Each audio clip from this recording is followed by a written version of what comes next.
Tyler Hayes and Emma Collins are hiking deep in Cascade Forest when they spot something impossible through the trees.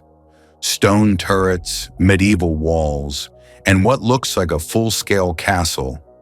There are no historical records of any structure in this remote area. As they push through the undergrowth toward it, they hear something even stranger: laughter, music, and the unmistakable sound of a feast. They step through the main gate and freeze. Tyler Hayes and Emma Collins had been hiking together for 5 years, always seeking the remote trails where few people ventured. This Saturday, they drove 3 hours to reach Cascade Forest, planning to explore an unmarked section far from any established paths. 2 hours into their hike, something changed. Through the trees ahead, Tyler spotted something that did not belong. Stone turrets rising above the canopy, and below them, sections of what appeared to be a high stone wall. He checked his phone. According to every map, they were standing in the middle of uninhabited federal land. No buildings, no historical markers, nothing. Emma moved forward immediately. Tyler followed, pushing through thick undergrowth. The structure became clearer with each step. A full-scale medieval castle with crenellated walls, arched windows, and a wooden drawbridge. Then they heard music, lutes and drums, laughter, the clinking of glasses. They reached the clearing and froze. The castle was surrounded by dozens of people in elaborate medieval costumes. Women in flowing gowns, men in tunics and cloaks, someone in full chainmail armor.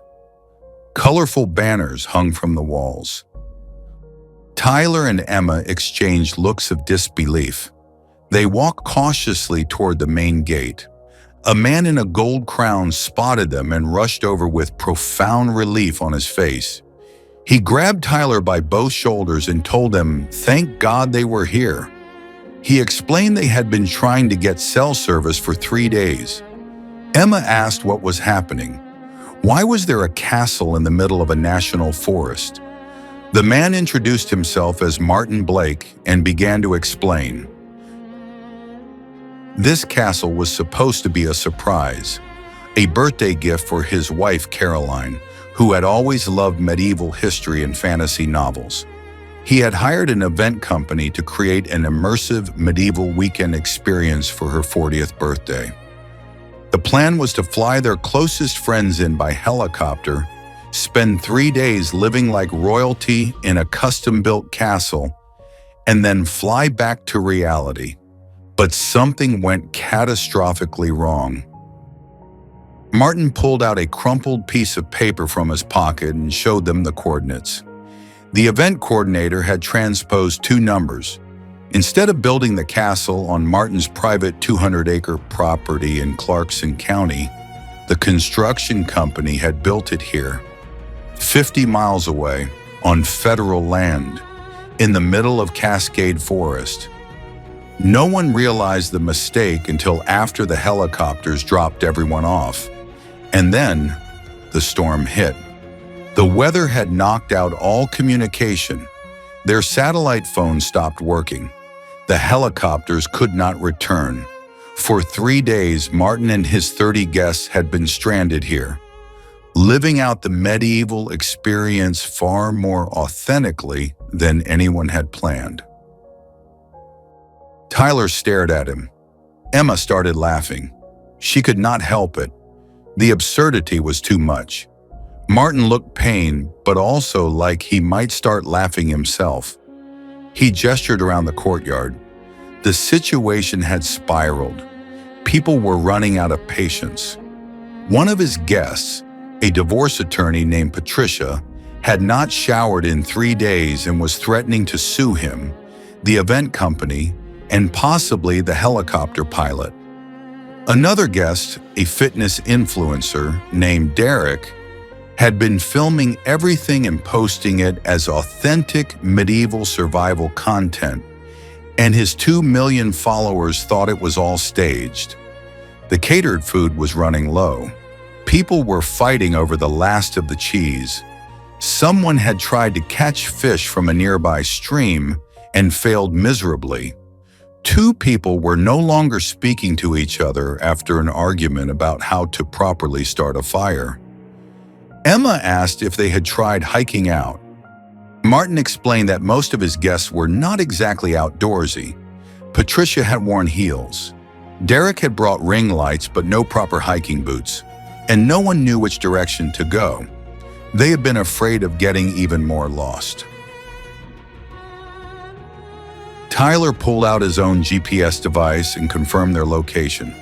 He told Martin they could lead them out, but it would take most of the day, and they would need to move quickly before it got dark. Martin looked like he might cry with relief. Within an hour, Tyler and Emma had organized the group. They contacted park rangers using Tyler's emergency beacon. The rangers arrived with confusion and frustration.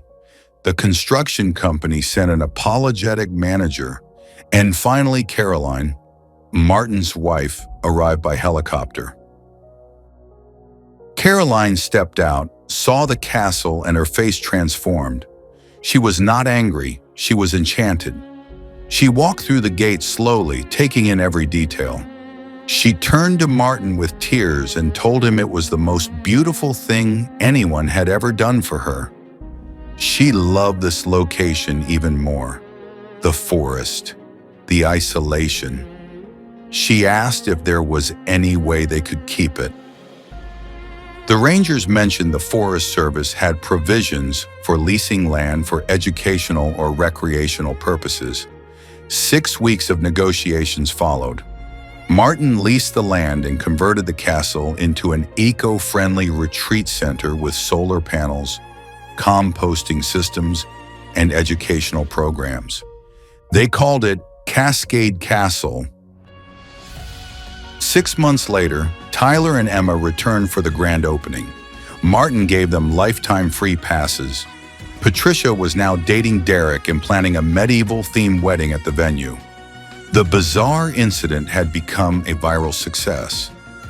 Emma joked they should get lost in the woods more often. Tyler agreed, though he doubted they could top finding an entire castle. As they walked back through the forest that evening, Emma asked Tyler a question. If you stumbled onto something impossible in the wilderness tomorrow, would you investigate it or turn around and pretend you never saw it?